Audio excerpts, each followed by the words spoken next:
Hi, this is Father Bill W. here in Austin, Texas, and welcome to another episode. This is the final episode in a three-part series. It was a Zoom workshop that I did in November of 2021. The first episode talked about the connection in recovery, and that basically covered the first three steps. The second episode covered correction, trying to straighten out all of the things that are separating me from God, from other people, and from my true self. And this is the third in that series, which has to do with direction. And it's really what two-way prayer is all about. It's the lost part of our 11th step, how listening to God. And it was such an important part of the original Oxford Group program and of the early days in AA. Somehow it got lost and never transitioned over into the program. So I hope you find this interesting. And just a reminder, if you would like to have a copy of the PowerPoint that went with this presentation, or the handouts that were also a part of it, you can write to me at two-way prayer, TWO, two-way prayer at gmail.com. So let's go ahead and get started. So now we move into the direction phase, the third phase. And this is 10, 11, and 12. And this is where I make the heretical statement that these are the only steps I work these days, at all, because they include all of the material, all of the dynamics, and the tools that you've learned in 1 through 9. You're going to go deeper and deeper by working these three steps. And it has to do with direction. Now, that's an interesting word, direction. That the Oxford Group belief was, if you have worked the four absolutes in your life and you're seeking God's will, God will guide you. So you're going to receive direction. We'll go deeper into that, to finding that guidance. But I want to make the point that the step is all about finding direction. All right. So step 10, we're going to start with 10. Continue to take personal inventory. And when we were wrong, promptly admitted it. So there's the inventory. And there's the admission showing up again. So it's not like we've let go of those, but I just want to take them and put them into something that's more, hate to use the word manageable, but I will. So step 10 has its roots in the Oxford Group also. They had a thing called the 5 C's. And this is how they would work with another person. You would gain the confidence of that individual. How? By sharing, by confessing your sins to him and his or hers to you. All right. So the confidence, the trust, taking the time. And if you read Working with Others, boy, does it go into that. You wait for the right opportunity. They were very, an alcoholic coming along, ready to change. My God, that's a gift from God. And you need to work that case, bad choice of words, but work it right and patiently. And when someone takes that interest in you and puts that time into you, what happens? You start to gain confidence in them, you see?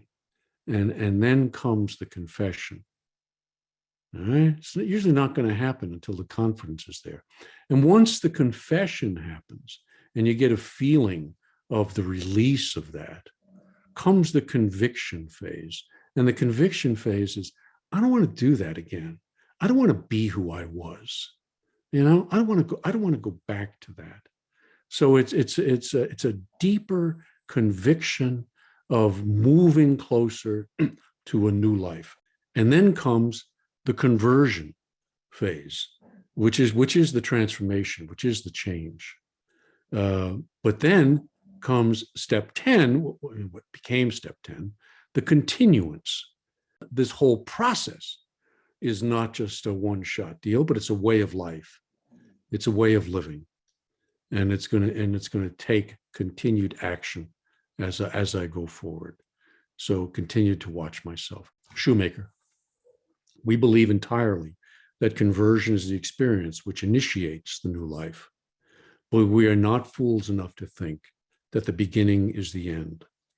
All subsequent life is a development of the relationship with God, which conversion opens.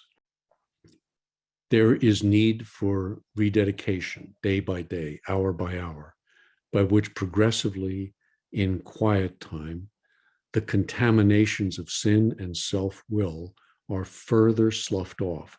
We shall need, in this sense, to keep surrendering or aligning as long as we live. And then probably the favorite quote that I have that I got from Tom Powers, and this is a key. This is one of the key takeaways I hope from this little workshop. The understanding the connection between step 10 and step 11. And it goes back to the question someone asked about going deeper. And that what Powers said is, if we don't watch, we don't know what the hell to pray for. Now let that one sink in. If you go to your prayer without having watched, oftentimes your prayer will be kind of meaningless, formal, mechanical. But if you've watched, if you've seen how needful you are of power beyond your own, then you know what to pray for, you see? And 10 flows into 11. Sometimes people will say, well, I don't know what to pray for. And my usual answer is, well, no, then you don't know how to watch. Because if you watch, you will know what to pray for. They go together. I'm happy to entertain some questions on that one because I think it's an important one. But step 10 in a nutshell then. Watch daily for what? Well, for the opposites of the absolutes, which is what did make it into the big book. We watched for dishonesty. We watched for selfishness. We watched for fear. In the impurity phase, watch our thoughts, watch our sex life. Yeah, you got to watch. You got to watch. So it's helpful to see that although they didn't use the absolutes, they used the opposites by and large of the absolutes. And those are the standards that we use for the inventory. All right? Clean your desk. I mean, it may be simple stuff, but I write it down without becoming obsessive, compulsive about it. And I kind of limit myself to 6 or 7 things most. But then the next day I go back and I look at them. Did I do those things? Did I clean my desk? Did I call Joe? Did I do the guidance that I received? Or did I not? Well, you want to see ego manifesting itself. Oh, there's a perfect case. Well, God said, do this. And I said, well, the hell with you. I got other things to do with my time. Or did I do each and every one of them? And I'll tell you this, when I get a nice string of days wherein I am both receiving guidance and acting on the guidance, praying only for the knowledge of his will for us, when I've done that, I'm in a very good space. Why? Because the ego is right-sized. The ego was there. The ego was taking notes. The ego was turning to God for guidance and direction. And the ego is acting on that. So there becomes a flow. 10 you watch, 11, you pray. 12, you act. You act. You receive guidance. You receive guidance, you know? I mean, and you get big guidance and you get little guidance. Big guidance. What do I do with my life? What do I do with my life? All right? What is it big time that God's asking me to do? May be a change of profession, you know? And then the little guidance. Call Joe. Call Joe, you know? Watching it and praying about it. Now, if I get guidance, as I often use this example, if I get guidance, Bill, move to Chicago, I do not begin packing my bags. All right, the ego can easily slip in and trick me. But I tell you this: if over the course of a few years, it is move to Chicago and do something, then I really better pay attention to that. I better see what is it in Chicago that is calling me, you know? So kind of they use this for their life. You know, we have a thing called vocation. What's your vocation in life? And that's not your job. It's your calling. Vocare, the Latin, to call. You are called. You are everyone on this call, or whatever the heck we are, on this Zoom deal, is called to do something in their life. And you need to know what that is. You need to know what that is. And if you want to have peace of mind, you're going to be doing it. Now, I'm really clear because it's just been obvious over the years. My big time instruction is get two-way prayer out to people in 12-step recovery and try to get them to take a second look at the four absolutes. Big time with me. That's it. That's it. And I kind of judge things that come along on the basis of, is this going to help that happen or is it not? If it's not, probably don't do it. If it is, then maybe God's going to use me in some way to do exactly that.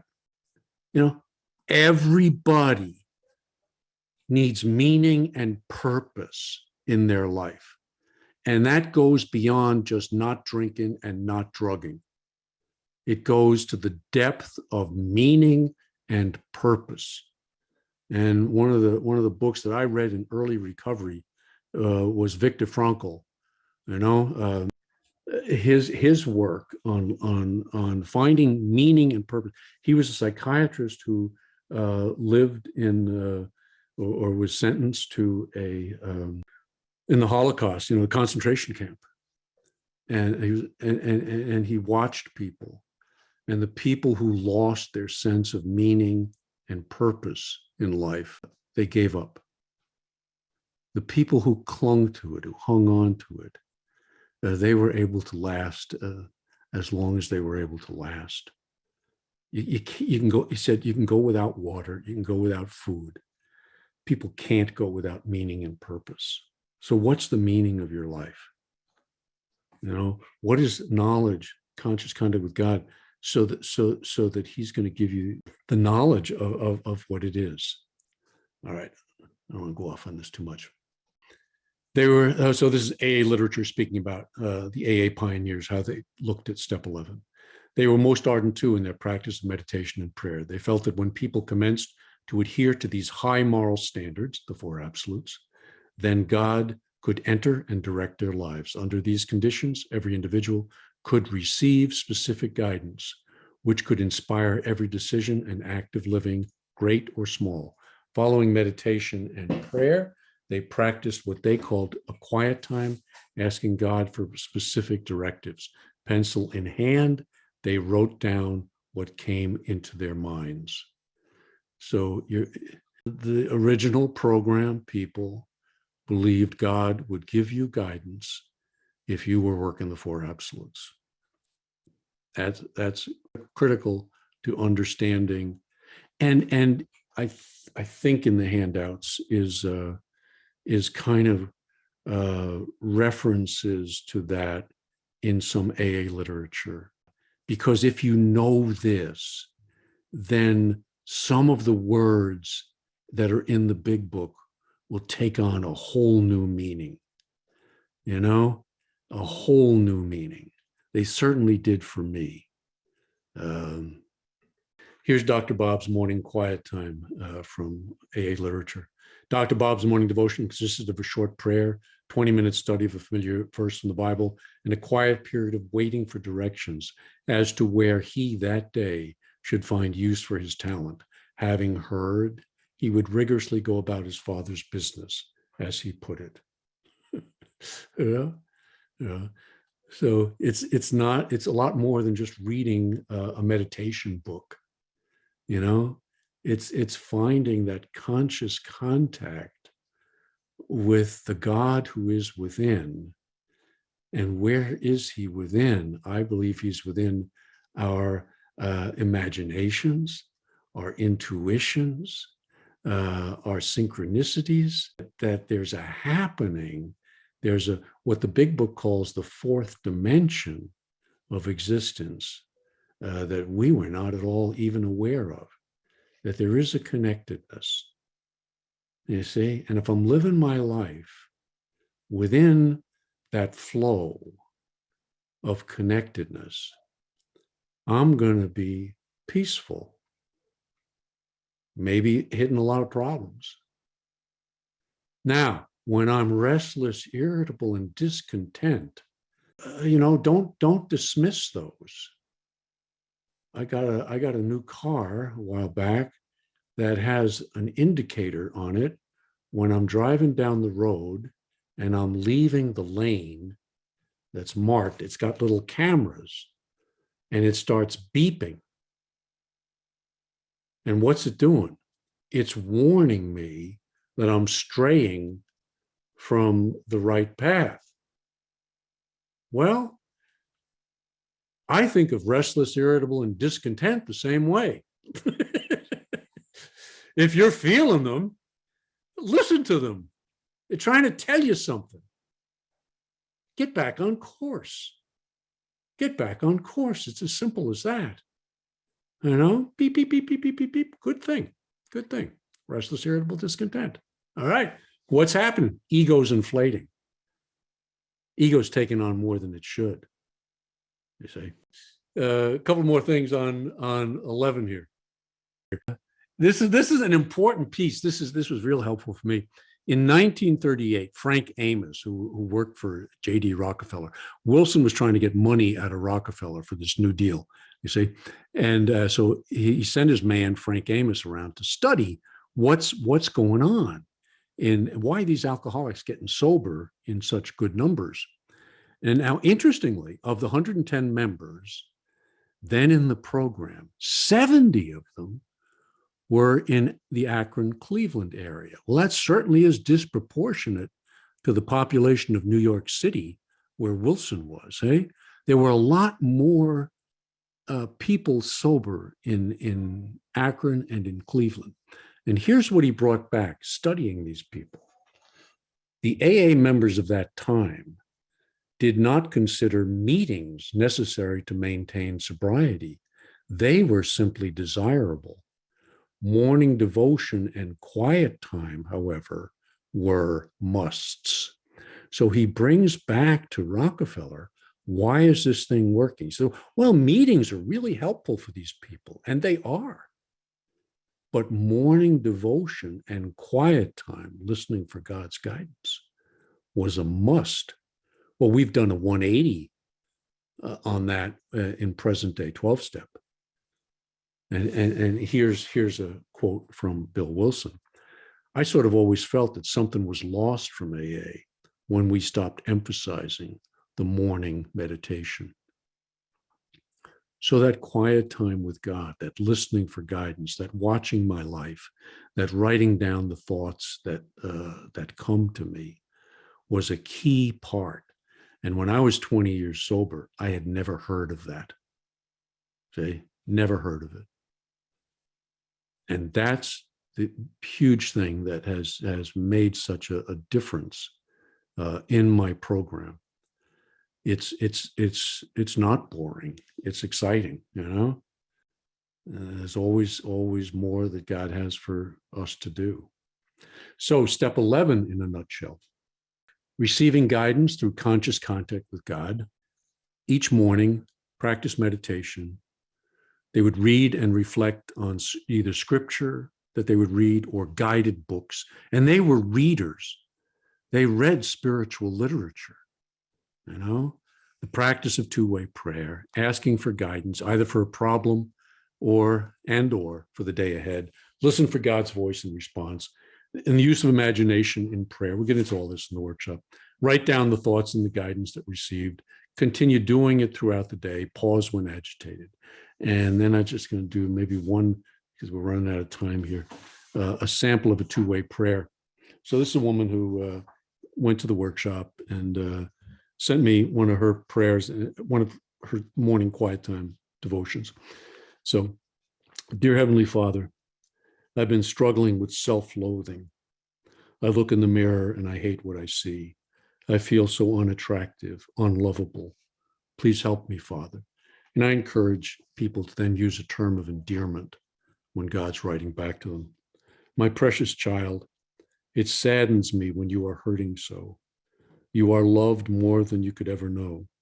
I've watched you over these years go through some very painful losses, especially the loss of your grandson. My sweet daughter, come to me. I am real and I am safe. Treat yourself like you would your own beloved child. Nourish your body, for it is my gift to you. Speak only love to yourself. Treat others as you wish they would treat you. Do these things, and the light of my deep and endless love for you will fill you, shine through to others. You will know self-love. You will begin to receive all the desires of your heart. Go now. I am with you. Well, I mean, it's a personalized experience of God's love coming through my mind and kind of changing my life, you know. And that, to me, that's what two-way prayer is really all about. So directions for 12, step 12, direction, again, direction. Having had a spiritual awakening as a result of these steps, try to carry this message to alcoholics, to others, and to practice these principles in all our affairs. So I want to focus a little bit on awakening. We changed that word. In the original program, it was having had a spiritual experience. And one of the things I've learned through studying the history is that Wilson liked actually experience better than awakening. And why? Because I think if you've had an experience of this thing, it's waking up can go on forever, you know. And I always thought it was a great thing that that they changed it so that more people would know it can take time. Well, the only problem with that is for some people it's going to take forever. so let's get on to having it and experiencing God in my life and experiencing the change, or because that's going to make a huge difference.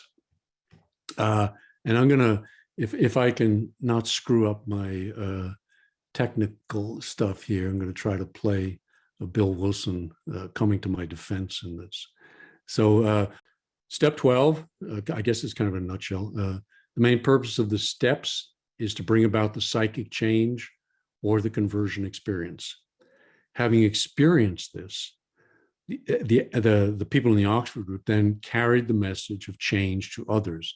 They were called life changers, soul surgeons, and they literally went around the world doing this in teams.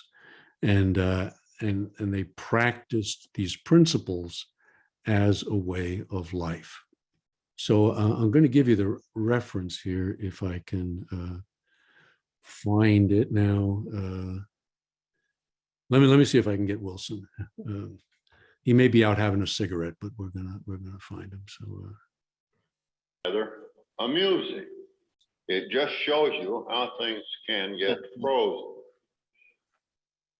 Somebody just showed me a copy of the first printing of the AA book, the big red thick one that we made so thick with thick paper so the drunks would get their money's worth. And in that, yeah, this is it. In here, you will find in the 12th step that this, having had a spiritual experience, we use the word experience to denote the spiritual transformation, and no doubt took that notion from William James, whose great book, Varieties of Religious Experience, laid a foundation for this movement. And the foundation was upon hopelessness, because the James cases who had the marked transforming experiences were people who at depth admitted that they had something that they alone couldn't get over, under, or around. So this transforming experience was called by James experience, and his book was called Varieties of Religious Experience, and so are his examples of it. And we have duplicated them in all of their myriad forms. Now then, I always liked this word experience, but there was a hell of a movement. I believe it emanated down in Greenwich Village in about 1937 or 8, when the book was under contemplation, or rather just after the book was published, be more like 40. And this was a movement to get rid of this conversion business and this experience business. And after a hell of a lot of tub thumping, the people who wished to change got it. And I dutifully inscribed in the second printing that hereafter this was not to be an experience, it was to be a tepid form of experience called an awakening. Well, I don't know whether anybody got well in Greenwich Village who would have died otherwise. No, I really don't. And so sometime afterward, when AA had got a little less absolutist and the more intellectuals had got down to their right size, I said, well, I'm going to try to put back that word experience. I'll be damned if I don't like it. And I think some of the old mossbacks like me would like it too. So I tried to put it back. And I was absolutely shouted down and assaulted for heresy, by God. And I was threatened with excommunication to change one word of the Holy Writ, which is now spiritual awakening. I thought that was fun. And it's how you can become so rigid in the program. That's my concern, is that we do that too much, but that by going back to the earlier days, my hope is we can experience something a little bit different and give us some insights into where this all came from. And yes, Wilson codified it, and we wrote it down in a great big book, but it's a set of instructions, and it's not something to be worshiped. That it's a set of directions to bring us into a new life and into a new relationship with God, with ourselves, and with one another. And I had an old sponsor who used a phrase that never kind of got established in AA, but I thought it was very helpful. He said, many people in the program undergo a limited conversion. And what he meant by that is, yeah, they get in and they deal with alcohol and they stop drinking, but the depth of the change is not very deep. And the belief in the beginning used to be that you can do that, but if you do that, you're going to get drunk. Well, in other words, if you're dishonest, you're going to get drunk. Well, maybe not so. Maybe you're just going to switch your addiction to something else. And maybe it's going to move around in this form to that form. And maybe you can have 30, 40, 50 years sobriety and you can still be one hell of a jerk, you know? And I have met some of the greatest uh, saints. He says we are not safe. I've met some of the really great saints in 12-step world. I really have. And I've met some real jerks, you know? So be careful, good folks. You know, there's great wisdom in the big book. There's great wisdom. And I believe it was inspired, particularly the first 164 pages. There's something about that set of directions that will bring about a change in your life. My only hope is that by giving you a little bit more of the background from where they emerged vis-a-vis the Oxford group, it may help you understand those still more deeply. So I think we're supposed to end at 12:30. So let me take 5 minutes of questions, and then we'll officially close if there are any questions on this phase. So if we have maybe a few questions on the direction that came up, were there any? Just got, why is fear the opposite of love? Oh, I don't know. Seems to make sense. If I'm in the loving, I experience a lot of fear in my life, no question about it. But where am I in relationship to love? In that, am I experiencing God's love? Am I experiencing His protection when it looks very, very different all around me? So I mean, that's the closest I can come to it, that they really are linked, that there really is a link there. And I don't know that it's only fear, but that's a big indicator for me that I've lost sight of God's love and protection, that I'm safe, you know, which doesn't mean, I mean, at the worldly level, stuff ain't going to happen, because it does. You know, bad things happen to good people, and they do. But God is present in that.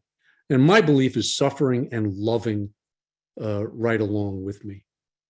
That's what I've come to. It's not a guarantee that there'll be no pain. Any other questions from the chat? If not, we'll. So someone asked a little bit earlier, how do you know what is God's will? So how would we check our guidance when we're writing our two-way prayers, for example? Good question. They had a set of instructions. First of all, it was, does it pass the test? Is it honest? Is it pure? Is it unselfish? Is it loving? And if it is not, throw it out. It cannot be from God. And then they would go, check it out with someone else who's listening to God. Go to another person, share your two-way prayer with them. What I'll say in the workshop is for sponsors, to teach people how to do this two-way prayer. Because what do people do in the program? We tend to, I'm going to call my sponsor and give him or her this problem. Well, don't. Call God. And then call your sponsor and say, here's what I heard. But then you're teaching a person to grow up. You can stay very immature in this program. If you're going to call your sponsor before you make any decisions or even big decisions, you're going to stay dependent. It's like seeing a therapist. You can stay in therapy for years and years and years. And some therapists are quite happy to take your money for years and years and years. But the good therapist is going to teach you to grow beyond them, to grow beyond your need for them, to transfer that need within and to find the guidance within. But then check it out with other people. Absolutely. So they weren't fools. Any others from the chat? If not, Yes, I've got one. okay, then we'll open it up. Should we be picking up the phone to give away a step 10 every morning before our contact with God in meditation? Well, don't call me. Grow up, and I think I mean, some people do that. Two-way prayer is between you and God.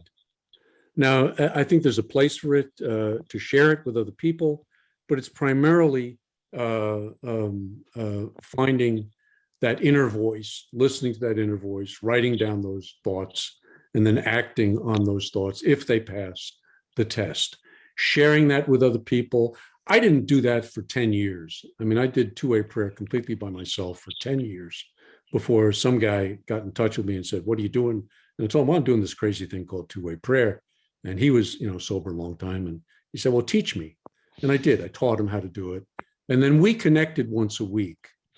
And we shared our two-way prayers with one another that we had written for that week. And it was very helpful. It was helpful to him. It was helpful to me. It created a bond of intimacy that ran very, very deep. So I think it's a helpful practice, but be careful for dependency. I mean, dependency can just creep in. The idea here is to grow up, guys. Harry Tiebout, the first psychiatrist, I mean, his thing on alcoholics is we're immature. You dig down, you're going to find layers and layers of immaturity. I think he's right. So the idea is to grow up, and part of growing up is to take responsibility as you're able to. Now, early in recovery, checking in with somebody every day, that might be very helpful. But if you've got a number of years under your belt, grow up. So I want to end this officially, and we will stop the recording, and then we will let everything fly for about a half an hour. But this way, you won't have your anonymity disturbed or abused, or whatever the right word is there. I'm kind of silly at this stage. I've talked too damn much. So I need somebody to close us up with a prayer. Is there somebody out there who could close us up with a nice prayer and bring this to an end officially? Anybody got a good prayer out there? Anthony in the UK, can you do one for us? I will. Our Father, who art in heaven, hallowed be your name. Thy kingdom come, thy will be done on earth as it is in heaven. Give us this day our daily bread, and forgive us our debts, as we forgive our debtors. And lead us not into temptation, but deliver us from the evil one. For yours is the kingdom, yours is the power, and yours is the glory, now and forever.